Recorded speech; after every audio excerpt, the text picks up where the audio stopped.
Mas Anies bisa jadi korban politik identitas. Coba kita lihat dari 3 calon yang punya elektabilitas paling tinggi hari ini. Semuanya itu kira-kira lumayan bisa lah merepresentasikan Indonesia.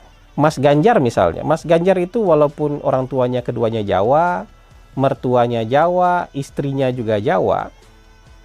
Ya, Mas Ganjarnya Jawa, istrinya Jawa, tapi lumayan masuk akal. Kenapa? Kalau di Indonesia ini peluang kita berjodoh dengan orang Jawa itu 50%, karena 1 dari 2 orang Indonesia itu orang Jawa.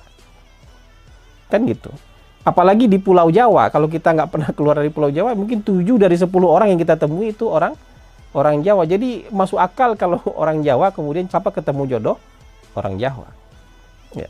Kalau Pak Prabowo itu lumayan Indonesia itu. Bapaknya orang Jawa dari Banyumas, ibunya orang Manado. Jadi Pak Prabowo ketika melakukan politik afirmasi, dia bisa mewakili orang Jawa, dia bisa mewakili orang Manado.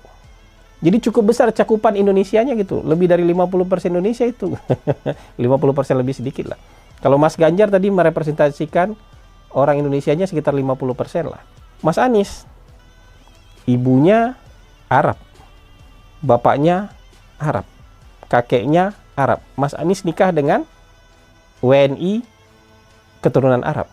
Menantu Mas Anies, anak Mas Anies nikahnya dengan Arab lagi. Jadi Mas Anies kalau merepresentasikan Indonesia agak kurang keindonesiaannya.